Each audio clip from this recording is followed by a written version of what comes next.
Hello student, this is your last topic of your chapter. जैसा कि आपको सभी को पता है कि हमने ये चैप्टर पूरी तरह से कंप्लीट कर लिया है। अब हमारे पास सिर्फ और सिर्फ लास्ट टॉपिक बचा है, और लास्ट टॉपिक जो कि बहुत ही एनर्जेटिक लेवल का टॉपिक है और आपको इसको बहुत ही एनर्जी के साथ कंप्लीट करना है। तो आप देखिए यहाँ पर हमारे पास इस लास्ट टॉपिक का जो हमने अब तक इस पूरे चैप्टर में पढ़े हैं, हमने 4 मेथड पढ़े हैं किसी भी इक्वेशंस को सॉल्व करने के। That is graphical method, elimination method, substitution method and cross multiplication method. तो अब तक आपको ये पता चल गया कि आपके पास अगर कोई भी पेयर ऑफ लीनियर इक्वेशन होगी तो पेयर ऑफ लीनियर इक्वेशन जो होगी उस लीनियर इक्वेशन को आप अमंग 4 मेथड्स, आप किसी भी मेथड से, जो मेथड आपको इजी लगे आप उस मेथड से इसे सॉल्व कर सकते हैं।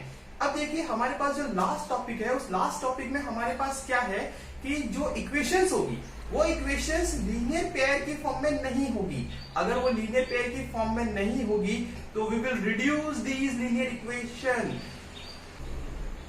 तो स्टूडेंट्स, हमें यहाँ क्या करना होगा कि हम यहाँ पर पेयर ऑफ लीनियर इक्वेशन जो हमें बनानी होगी, हमें क्या करना होगा कि यहाँ पर जो हमारे पास इक्वेशंस होगी वो इक्वेशंस लीनियर पेयर की फॉर्म में नहीं होगी। अगर ये हमारी लीनियर पेयर की फॉर्म में नहीं होगी तो हमें इसे क्या करना है, लीनियर पेयर की फॉर्म में रिड्यूस करना है। तो आज के हमारे टॉपिक का जो टाइटल है वो टाइटल ही क्या है, equations reducible to pair of a linear equation in two variable. कि हमें हमारी इक्वेशंस को क्या करना है, रिड्यूस करना है। किसमें, pair of linear equation in two variable में हमें क्या करना है, रिड्यूस करना है। तो देखिए हमें यहाँ पर क्या करने होंगे, कुछ अप्रोप्रिएट सब्स्टिट्यूशन यहाँ पर फॉलो करने पड़ेंगे। तो लेट्स स्टार्ट स्टूडेंट्स की अब हमें इस मेथड को किस तरह से ऑप्ट करना है कि हमारा जो मेथड का जो नेम है, equation reducible to a pair of linear equation in two variable. तो सबसे पहले आपके पास क्वेश्चन किस फॉर्म में दिया होगा, इस फॉर्म में दिया होगा कि आपको क्वेश्चन को ध्यान से देखना है कि क्वेश्चन में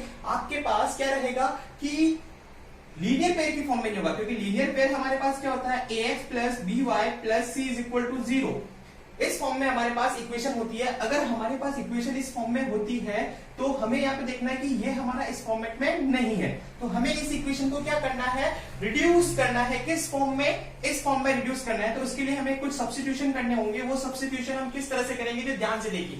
हमें क्वेश्चन किस फॉर्म में दे रखा है, 2x plus 3y is equal to 13, 5x minus 4y is equal to -2।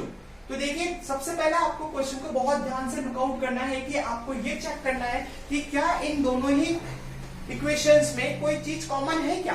तो आपको ध्यान से देखिए, यहाँ पे देखिए अगर मैं इस 2 और 3 को, न्यूमरेटर को अगर दोनों के केस में अगर मैं फॉरगेट कर दूं तो मुझे यहाँ पे दिख रहा है कि यहाँ पे 1/x है और यहाँ पर भी क्या है, 1/x है। अगर मैं यहाँ पे इस 3 और 4 को फॉरगेट कर दूं तो मेरे पास यहाँ क्या होगा, 1/y है और यहाँ पर भी क्या है, 1/y है। तो यहाँ पर 1/x और 1/y दोनों ही इक्वेशन में क्या है, कॉमन है। तो जो चीज हमें दोनों ही इक्वेशन में कॉमन नजर आएगी उसे हमें एक पर्टिकुलर सब्स्टिट्यूशन देना होगा, और that will be in the another variable. तो अब हम यहाँ पर क्या करेंगे, अनदर वेरिएबल लेंगे जो हमें यहाँ पर x और y की इक्वेशन को किसी अनदर वेरिएबल की फॉर्म में रिड्यूस कर देगा। तो लेट्स स्टार्ट सब्स्टिट्यूशन की। हमें पता चल गया है कि यहाँ पे 1/x है दोनों इक्वेशन में और यहाँ पे 1/y इन दोनों इक्वेशन में कॉमन है। तो हम क्या करेंगे, let 1/x is equal to a let कर लेंगे and 1/y is equal to b let कर लेंगे।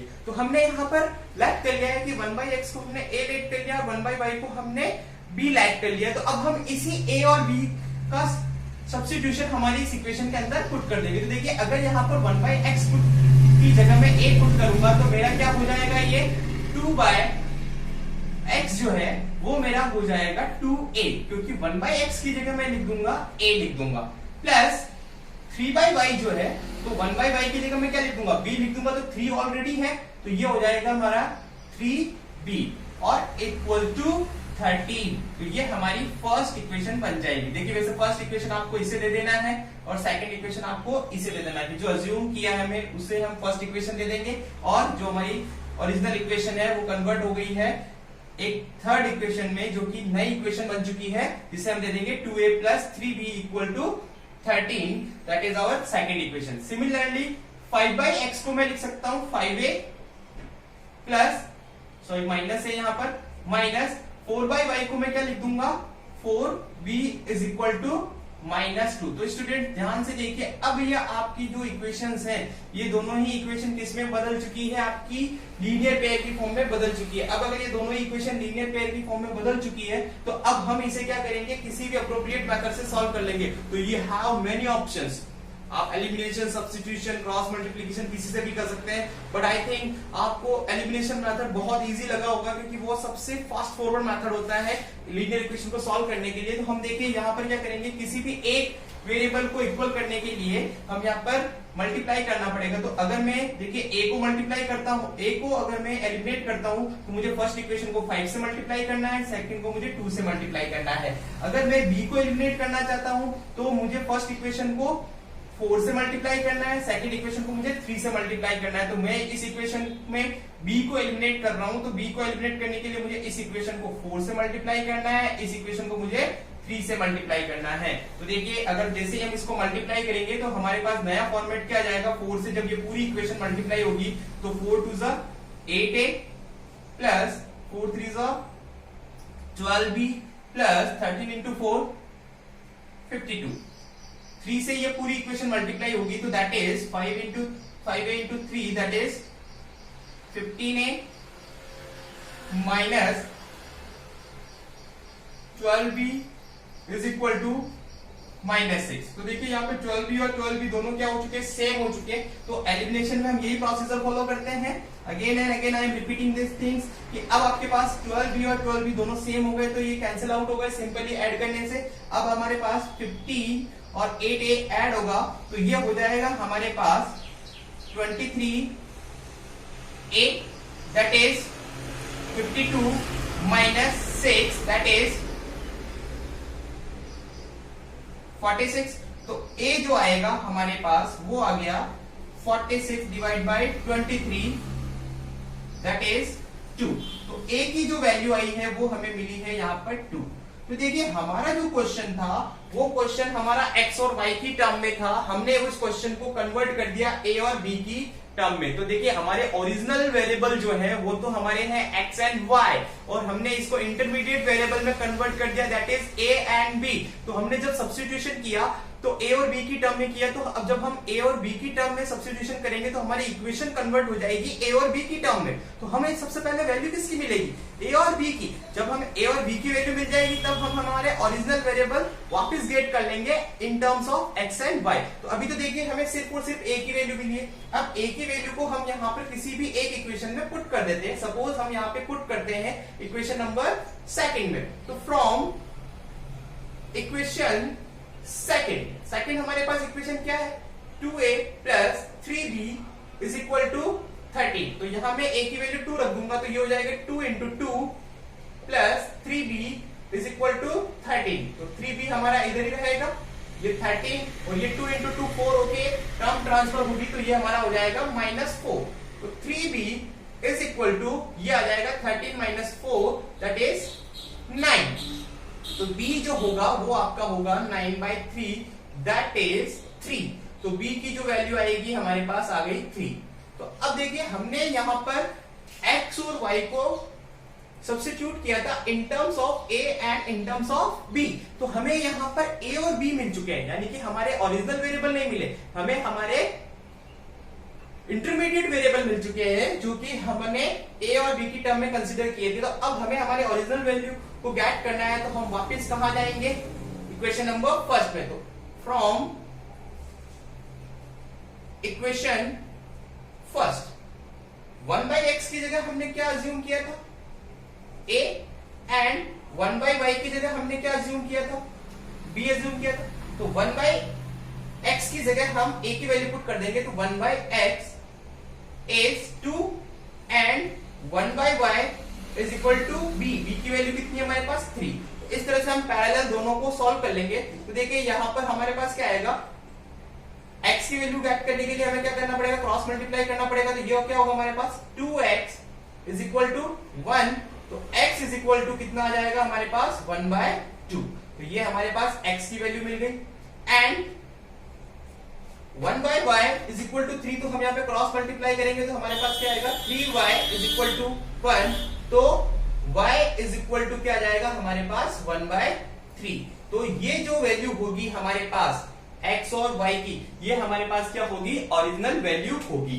तो देखिए मैं एक बार वापस रिपीट कर रहा हूं इस क्वेश्चन को। आपको क्या करना है कि सबसे पहले आपके पास इक्वेशन जो होगी वो लीनियर पेयर की फॉर्म में नहीं होगी, तो हमें इक्वेशन को क्या करना है, रिड्यूस करना है, यानी कि चेंज करना है, बदलना है। किसमें, पेयर ऑफ लीनियर इक्वेशन में बदलना है। तो पेयर ऑफ लीनियर इक्वेशन में जब भी बदलेंगे तो हम सबसे पहले इक्वेशन को बहुत ध्यान से देखेंगे कि ऐसी कोई कॉमन टर्म जो है वो हमें यहाँ पर नजर आ रही है, दोनों ही इक्वेशन में होनी चाहिए। उसी की जगह हम क्या करेंगे, प्रॉपर सब्स्टिट्यूशन करेंगे। तो हम यहाँ पर देखेंगे 1/x इन दोनों ही इक्वेशन में नजर आ रहा है, तो 1/x की जगह हम a सब्स्टिट्यूट कर देंगे और 1/y हम b पुट कर देंगे। तो हमारी ये जो फर्स्ट इक्वेशन है वो कन्वर्ट हो जाएगी 2a plus 3b equal to 13। ये हो जाएगी हमारी 5a minus 4b equal to -2। तो देखिए फिर ये a और b की टर्म में कन्वर्ट हो गई। a और b की टर्म में कन्वर्ट होने के बाद तो हमारे पास लीनियर इक्वेशन की फॉर्म में आ गई। तो हम किसी भी सुटेबल मेथड से क्या कर सकते हैं, इसे सॉल्व कर सकते हैं। तो हमने इसे किससे किया, एलिमिनेशन मेथड से सॉल्व किया। एलिमिनेशन मेथड से हमने इसे a की वैल्यू गेट कर ली और a की वैल्यू गेट करने के बाद हमने b की वैल्यू भी गेट कर ली। तो हमारे इंटरमीडिएट वेरिएबल की वैल्यू अगर हमारे पास आ चुकी है तो अब हमारे पास ओरिजिनल वेरिएबल की वैल्यू चाहिए। तो हमने जो फर्स्ट इक्वेशन में अज्यूम किया था उसी की जगह हम हमारे इंटरमीडिएट वेरिएबल की वैल्यू को पुट कर देंगे और हम हमारे ओरिजिनल वैल्यू को गेट कर लेंगे। तो ये सारे क्वेश्चन में एक फिक्स फॉर्मेट रहेगा, बट यहाँ पर सिर्फ चेंजेस क्या होंगे कि ये तो बिल्कुल बेसिक क्वेश्चन था। यहाँ पर अब टर्मिनोलॉजी क्या होगी, जो अजम्पशन की जो टर्मिनोलॉजी होगी वो क्या होगी, चेंज होगी। क्योंकि यहाँ पर अभी तो हमें डायरेक्ट 1/x और 1/y दिख रहा था, अब हो सकता है कि किसी क्वेश्चन में ये थोड़े से चेंजेस होके आए। तो हमें यहाँ पर ये चीज बहुत ध्यान से ऑब्जर्व करनी है। आपका IQ लेवल इतना अच्छा होना चाहिए कि आपका करेक्ट आइडेंटिफिकेशन, आपका करेक्ट सब्स्टिट्यूशन करेगा और correct substitution will gives you correct answer. तो स्टूडेंट्स आपको बहुत ध्यान से फोकस करना है। तो students now we are moving on exercise 3.6 जिसमें बहुत अच्छे क्वेश्चंस हैं। तो आज आपको इन क्वेश्चंस को कर लेना है, क्योंकि अगर आप इसकी प्रैक्टिस करेंगे तभी जाके ये टॉपिक आपके लिए बहुत ज्यादा क्लियर होगा। बहुत लॉजिकल टॉपिक है, आपको अंडरस्टैंड करना है, फुली कैलकुलेटिव टॉपिक है। तो आपको कैलकुलेशन बर्डन बहुत ज्यादा रहेगा यहाँ पे। तो कैलकुलेशन को आपको बहुत नीट एंड क्लीन और बहुत ही शार्पनेस के साथ, एक्यूरेसी के साथ आपको इस कैलकुलेशंस को करना है। तो देखिए सबसे पहला क्वेश्चन ही यहाँ पर बहुत कंफ्यूजिंग क्वेश्चन है। पहला क्वेश्चन कंफ्यूजिंग क्यों है, क्योंकि बहुत ध्यान से देखिए कि यहाँ पर 1/2x plus 1/3y is equal to 2, 1/3x plus 1/2y is equal to 13/6। जैसा कि मैंने आपको यहाँ पर समझाया है कि अगर आपको सबसे पहले क्वेश्चन में आइडेंटिफाई ये करना है कि what is the common in between two equations. तो देखिए यहाँ पर हमें नजर आ रहा है 1/x यहाँ पर भी नजर आ रहा है, तो 1/x यहाँ पे भी नजर आ रहा है, 1/y इस इक्वेशन में भी है तो 1/y इस इक्वेशन में भी है। तो हमें ये तो पता चल गया कि हमारे पास हमें जो लेट करना है, क्या लेट करना है, let 1/x is equal to a and 1/y is equal to b हमें यहाँ लेट करना है। अब स्टूडेंट क्या करते हैं, जल्दी में इस क्वेश्चन को ऑप्ट करने के लिए क्या इक्वेशन बना देते हैं कि हमने 1/x की जगह तो क्या ले लिया है, a ले लिया है। तो ये इक्वेशन को पूरी को वो लिख देते हैं 2a plus 3b is equal to 2, और सेकेंड इक्वेशन को लिख देते हैं वो 3a plus 2b is equal to 13/6, जो कि पूरी तरह से रॉन्ग है। क्यों रॉन्ग है, क्योंकि यहाँ पे देखिए जो 1/2 है ये 2 हमारा डिनोमिनेटर में है। अगर ये डिनोमिनेटर में है तो ये सब्स्टिट्यूशन के टाइम भी हमारा डिनोमिनेटर में ही रहेगा। अगर हम इसे न्यूमरेटर में ट्रांसफर कर देंगे तो हमारी इक्वेशन का फॉर्मेशन इस तरह से हो जाएगा, जो कि पूरा ही क्या हो जाएगा, रॉन्ग हो जाएगा। तो ध्यान रखिए कि आप इसका सब्स्टिट्यूशन इस तरह से नहीं करेंगे। अब अगर इसका सब्स्टिट्यूशन इस तरह से नहीं होगा तो क्या होगा, जो ध्यान से देखिए हमारे पास ये 1/x है, ये 1/x है, ये हमारे पास 1/y है और ये हमारे पास 1/y है। तो हम सिर्फ 1/x की जगह क्या पुट कर रहे हैं, a पुट कर रहे हैं, और 1/y की जगह क्या पुट कर रहे हैं, हम b पुट कर रहे हैं। तो ध्यान से देखिए इस 1/x की जगह तो क्या हो जाएगा a, और ये 2 हमारा पहले भी डिनोमिनेटर में था तो अभी भी ये डिनोमिनेटर में ही रहेगा। तो हमारा जो ओरिजिनल सब्स्टिट्यूशन होगा वो होगा a/2 ना कि 2a। तो ध्यान में रखिएगा ये फॉर्मेशन आपको नहीं लेना है। सेकंड आपके पास 1/y की जगह हम क्या पुट कर रहे हैं, b पुट कर रहे हैं, और 3 हमारा डिनोमिनेटर में ही है तो ये हो जाएगा हमारे पास b/3 इक्वल टू 2। तो ये हमारी इक्वेशन बनेगी। और सेकंड इक्वेशन जो है यहाँ पर देखिए, ये हमारे पास क्या है, 1/x की जगह हम a पुट करेंगे और इस डिवाइड बाय 3 हो जाएगा हमारे पास, प्लस 1/y की जगह हम b पुट करेंगे और डिवाइड बाय 2 हो जाएगा, इज इक्वल टू 13/6। तो ये हमारी इक्वेशंस बनेगी। अब आपको यहाँ पर क्या करना है कि इक्वेशंस अभी भी हमारी लीनियर फॉर्म में नहीं है और जनरल फॉर्म में नहीं है, तो हम इसको क्या करेंगे, थोड़ा सा सिंप्लीफाई करेंगे। तो इनका जो एलसीएम लेंगे वो एलसीएम हमारे पास आएगा 6 आएगा, तो ये आ जाएगा आपके पास 3a plus 2b is equal to 2, और इसे हम सिंप्लीफाई करेंगे तो 3a प्लस 2b, और ये 6 इधर डिवाइड में टर्म ट्रांसफर होगा तो मल्टीप्लीकेशन में आ जाएगा, दैट इज 12। तो ये हमारी इक्वेशन नंबर फर्स्ट थी, ये इक्वेशन नंबर हमारी सेकंड बन चुकी है। इसी तरह से अब हम इसका एलसीएम लेंगे तो इसका एलसीएम भी हमारे पास कितना आएगा, 6 आएगा, तो ये आ जाएगा आपके पास 2a plus 3b is equal to 13/6, और यहां पर हमारे पास इक्वेशन हो जाएगी 2a plus 3b is equal to 13/6। ये 6 इधर डिवाइड में उधर जाएगा तो मल्टीप्लाई में होगा, तो ये 6 से 6 कैंसिल आउट हो जाएगा, तो हमारे पास इक्वेशन बन गई 2a plus 3b equal to 13। तो ये हमारी इक्वेशन नंबर थर्ड बन गई। अब देखिए यहाँ पर बहुत सिंपल सी है कि ये तो आपको करना ही नहीं है, आपका फॉर्मेशन ये रहेगा, यानी कि correct substitution will gives you correct answer. Again and again I am repeating, correct substitution will gives you the correct answer. तो आपको इस चीज पर बहुत फोकस करना है कि अगर आप गलत ना कर दें इसे, तो ये आपका रॉन्ग हो सकता है। कुछ स्टूडेंट्स इसको इस तरह से करते हैं, इसीलिए हमने यहाँ पर इसे डिस्कस किया।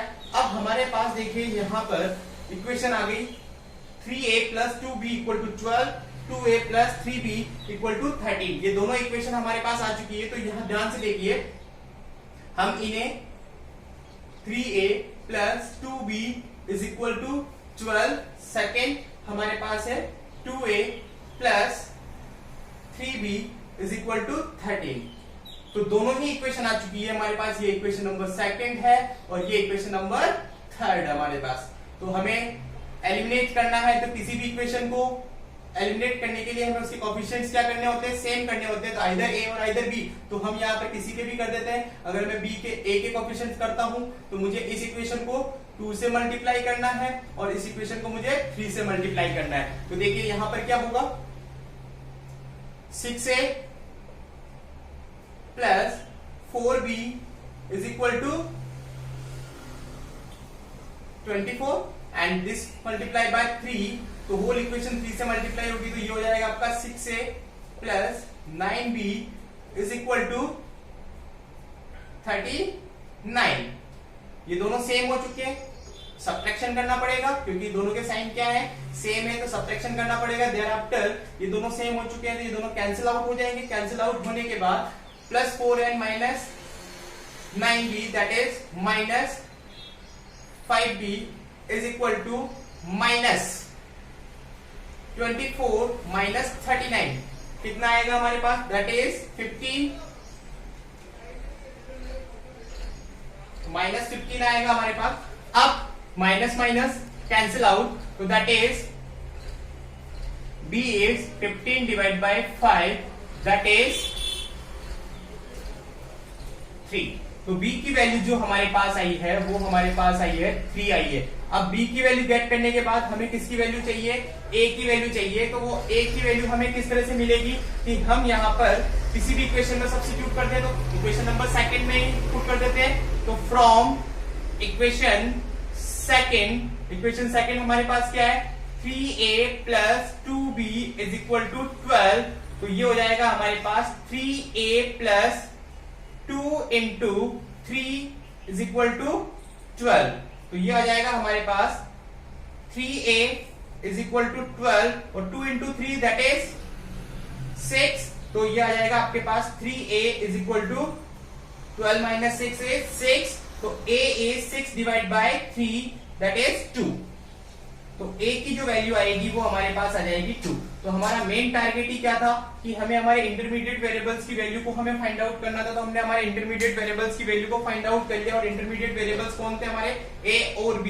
और हमें हमारे ओरिजिनल वेरिएबल की वैल्यू अगर हमें पता करनी है तो हम a और b की वैल्यू को हम हमारी इक्वेशन नंबर फर्स्ट में अगेन पुट कर देंगे। तो from equation number first, from equation first हमारे पास क्या होगा, 1/x is equal to a लिया था हमने, and 1/y is equal to हमने b लिया था। तो 1/x की जगह हम a की वैल्यू पुट करेंगे दैट इज 2, एंड 1/y की जगह हम वैल्यू पुट करेंगे b की वैल्यू दैट इज आवर 3। तो अब हमारे पास यहाँ पर वो का वही प्रोसीजर रहेगा, cross multiplication 2x is equal to 1 हो जाएगा, तो x is equal to half, x की जो ओरिजिनल वैल्यू होगी वो हाफ हो जाएगी। और सिमिलरली यहां पर हो जाएगा आपके पास 3y इज इक्वल टू 1, तो y इज इक्वल टू हो जाएगा 1/3। तो these are the values of x and y। तो x की वैल्यू हमारे पास यहाँ पर कितनी है, 1/2 है, और y की वैल्यू क्या है हमारे पास 1/3। And one more important thing कि स्टूडेंट्स आपको यहाँ पर पता करना है कि हमारा जो इक्वेशंस की फॉर्म में हमें ये जो वेरिएबल्स की वैल्यू मिली है x equal to 1/2 and y equal to 1/3, आप इन इक्वेशंस में वापस पुट करके आप इनको वेरीफाइड भी कर सकते हैं। सब्स्टिट्यूट कीजिए, कैलकुलेशन कीजिए, अगर आपको LHS में पुट करने से आपको RHS की वैल्यू मिल जाती है तो हमारी इक्वेशन बिल्कुल परफेक्ट होगी और करेक्ट आंसर होगा। तो आपको ये क्वेश्चन आई थिंक समझ में आ गया होगा। अब हम इसमें एक पैटर्न का क्वेश्चन और कर लेते हैं। Now we are student tackling question number 7 जो कि थोड़ा सा अलग फॉर्मेट का है। तो अब आपको यहाँ पर ध्यान में रखना है कि फॉर्मेट तो वो का वही है एक तरह से, बट यहाँ पर सब्स्टिट्यूशन थोड़ा सा चेंज है। अब तक हमारे पास जो सब्स्टिट्यूशन आ रहा था वो आ रहा था आइदर 1/x और आइदर 1/y। तो सिमिलरली यहाँ पर भी थोड़ा सा सब्स्टिट्यूशन का फॉर्मेट चेंज है। तो यहाँ पे देखिए 10/x plus y plus 2/x minus y is equal to 4, and second equation में हमारे पास है 15 divide by x plus Y minus 5 divide by x minus Y is equal to -2। तो बहुत ध्यान से हमें यहाँ पर क्वेश्चन को लुक आउट करना है। तो बहुत ध्यान से देखिए, यहाँ पर देखिए 1/x प्लस वाई, और यहाँ पर भी 1/x प्लस वाई, यहाँ पर 1/x माइनस वाई, और यहाँ पर है 1/x माइनस वाई जो कि कॉमन टर्म है। तो देखिए यहाँ पर x प्लस वाई डिनोमिनेटर में आ रहा है, यहाँ पर भी x प्लस वाई डिनोमिनेटर में आ रहा है, x माइनस वाई डिनोमिनेटर में आ रहा है, x माइनस वाई डिनोमिनेटर में आ रहा है। तो जो हमें यहाँ पे कॉमन टर्म नजर आती है हमें उसे पूरा का पूरा क्या कर लेना है, सब्स्टिट्यूट कर लेना है इन द थर्ड वेरिएबल। तो यहाँ पर हम क्या करेंगे, लैट करेंगे। क्या लैट करेंगे, 1 divide by x plus Y को पूरे को मैं किसके इक्वल ले लूंगा, a के इक्वल ले लूंगा, and 1 divide by x minus Y is equal to b के इक्वल में इसे कंसिडर कर लूंगा। तो अब यहाँ पर देखिए 1 divide by x plus Y मेरा a हो चुका है, 1 divide by x minus Y equal to b हो चुका है। तो यहाँ देखिए पूरा 1 divide by x plus Y a हो चुका है। तो ये क्या बन जाएगा हमारे पास, 10 न्यूमरेटर में है तो न्यूमरेटर में ही रहेगा। तो ये बन जाएगी हमारे पास equation 10a plus 2b is equal to 4, and this one is 15a minus 5b is equal to -2। तो देखिए बहुत सिंपल सी इक्वेशन बन चुकी है। आपके पास ये इक्वेशन नंबर आपकी फर्स्ट हो गई, ये आपकी इक्वेशन नंबर सेकंड हो गई, और ये इक्वेशन नंबर आपकी थर्ड हो गई। आप b को एलिमिनेट कर लीजिए, तो आप इस इक्वेशन को 5 से मल्टीप्लाई कर दीजिए, और आप इसे 2 से मल्टीप्लाई कर देंगे। इससे हमारे b के कोएफिशिएंट क्या हो जाएंगे, सेम हो जाएंगे। अगर हमारे b के कोएफिशिएंट सेम हो जाएंगे तो हम इसको फिर आगे एलिमिनेशन से सॉल्व कर लेंगे। तो हमारे पास क्या होगा, देखिए 50a plus 10b is equal to 20, और 2 से मल्टीप्लाई करेंगे तो ये हो जाएगा हमारे पास 30a minus 10b is equal to -4। अब ये दोनों हमारे सेम बन चुके हैं कोएफिशिएंट, तो ये कैंसिल आउट हो जाएंगे, and these are 58 plus 30a that is 80a, and this is 20 -4 that is 16। तो a हमारे पास हो जाएगा 16 डिवाइड बाय 80, तो दिस वन इज 1/5। तो a की जो वैल्यू आई हमारे पास दैट इज 1/5। देखिए आगे का प्रोसीजर होगा वही है, सिर्फ और सिर्फ कैलकुलेशन बर्डन ज्यादा है, तो कैलकुलेशन बर्डन को ही आपको यहाँ पे डील करना है कि क्वेश्चंस बहुत बड़े बड़े होंगे, कैलकुलेशन बहुत ज्यादा होगी, क्योंकि पहले आपको सब्स्टिट्यूशन करना है, फिर इंटरमीडिएट वेरिएबल की वैल्यू फाइंड आउट करनी है, फिर देयर आफ्टर आपको वापस ओरिजिनल वैल्यू गेट करनी है। तो ये प्रोसीजर आपका इन क्वेश्चन के अंदर रहेगा। अब हमें इक्वेशन नंबर सेकंड से हमें बी की वैल्यू मिल जाएगी, तो फ्रॉम इक्वेशन सेकेंड, तो सेकेंड इक्वेशन हमारे पास क्या है, tan a plus 2b is equal to 4। तो यहां पर a की वैल्यू हमारे पास है 1/5 plus 2b is equal to 4। यहाँ पे 5 से ये 10 2 टाइम्स कट जाएगा तो 2 ही बचेगा हमारे पास, तो 2b इज इक्वल टू 4 और ये 2 इधर ट्रांसफर होगा तो नेगेटिव हो जाएगा, तो 2b is equal to 2 and b is 2/2 that is 1। तो b की वैल्यू हमें यहां पर मिल चुकी है 1 और a की वैल्यू हमें मिल चुकी है 1/5। तो अब हमें यहां पर क्या ध्यान में रखना है कि अब हमें वापस हमारे ओरिजिनल वैल्यू को सब्स्टिट्यूट करना है। तो देखिए हमारे पास क्या था, फ्रॉम इक्वेशन फर्स्ट, तो इक्वेशन फर्स्ट हमारे पास क्या थी, 1x plus y is equal to a and 1 divide by x minus Y is equal to था हमारे पास b। तो अब हमें यहाँ पे सब्स्टिट्यूशन लेके चलना है, तो देखिए 1x plus y is equal to a की जगह हम कितना रख देंगे 1/5 और सेकेंड इक्वेशन हमारे पास थी x माइनस वाई और b की जगह हमारे पास सब्स्टिट्यूशन क्या था 1। तो देखिए यहां पर क्या होगा, इसे हम सिंप्लीफाई करेंगे पहले फर्स्ट पार्ट को, तो फर्स्ट पार्ट को क्रॉस मल्टीप्लाई करेंगे तो हमारे पास क्या आएगा x plus y is equal to 5। Okay, and इसे भी हम क्रॉस मल्टीप्लाई करेंगे तो हमारे पास क्या आएगा x minus Y is equal to 1। तो अब देखिए यहां पर हमारे पास ये दो चीजें आई है।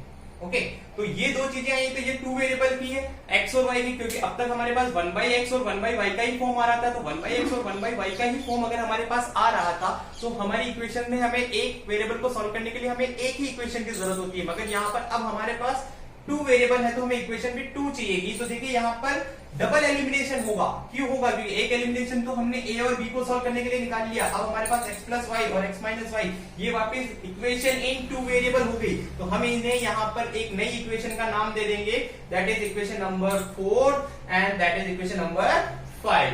अब हम यहाँ पर इक्वेशन 4 एंड इक्वेशन 5 को यहाँ पर ऑप्ट करेंगे, तो हमारे पास क्या होगा, देखिए x plus y is equal to 5 और x minus Y is equal to 1। तो यहाँ देखिए डबल एलिमिनेशन हो रहा है, एक एलिमिनेशन हम यहाँ ऑलरेडी कर चुके थे, एक एलिमिनेशन हमें वापस यहाँ करना है, तो ये देखिए ऑलरेडी कोएफिशिएंट सेम है तो ये कैंसिल आउट हो जाएगा, that is 2x is equal to 6, तो x is equal to 6/2 that is 3। तो x की वैल्यू हमें यहाँ पर मिल चुकी है, that is x equal to 3। तो from equation number 4, from equation 4 either 5, किसी में भी आप वैल्यू पुट कर दीजिए, तो x plus y is equal to 5 है, तो 3 प्लस वाई इक्वल टू 5 है, तो y की वैल्यू हमारे पास कितनी आ जाएगी 5 माइनस 3 दैट इज 2। तो इस तरह से हमारे पास x की वैल्यू हमें कितनी मिली है, therefore x is equal to 3 and y equal to 2। तो हमें यहाँ पर x और y की वैल्यू मिल चुकी है और आप इसको इसी की वैल्यू को यहाँ पर पुट करके अपना आंसर भी वेरिफिकेशन कर सकते हैं। तो देखिए हम इसमें वेरीफाई कर लेते हैं, x की जगह 3 पुट करना है, y की जगह हमें 2 पुट करना है, यहाँ 3 पुट करना है या 2 पुट करना है, तो 3 प्लस 2 5 हो जाएगा ये, तो ये 5, तो 10 डिवाइड बाई 5, तो ये हमें कितना देगा, हमें 2 देगा, एंड यहाँ हमें कितना पुट करना है 3 पुट करना है और यहाँ हमें 2 पुट करना है, तो 3 माइनस 2 1 आएगा, 2 डिवाइड बाई 1 इज 2, तो 2 प्लस 2 दैट इज 4। तो ये वेरीफाइड हो चुका है। तो स्टूडेंट्स इसी तरह से आप किसी भी क्वेश्चन को वेरीफाइड कर सकते हैं अपना आंसर निकालने के बाद। तो यहाँ पर इस क्वेश्चन में क्या डील किया हमने कि हमें यहाँ पर डबल कैलकुलेशन करनी पड़ी, एलिमिनेशन डबल करना पड़ा, कि यहाँ पर कैलकुलेशन बर्डन हमारे पास इंक्रीज होता गया। तो यहाँ पर इस तरह के अगर सब्स्टिट्यूशन आते हैं तो उन सब्स्टिट्यूशन की जगह आपको हो सकता है कैलकुलेशन आपकी थोड़ी सी और इंक्रीज हो जाए। तो होप स्टूडेंट्स कि आपको आज का टॉपिक समझ में आया होगा। That topic is equation reducible to pair of linear equation. हमें इक्वेशन जनरल फॉर्म में नहीं होगी, लीनियर फॉर्म में नहीं होगी, हमें उन्हें बदलने के लिए कुछ सब्स्टिट्यूशन करने पड़ेंगे। तो होप स्टूडेंट्स कि आज आप एक्सरसाइज 3.6 को बैठ के अच्छे से करेंगे। अगर कोई भी क्वेश्चन में अगर आपको क्वेरीज होती है तो you can call me and WhatsApp me. Thank you.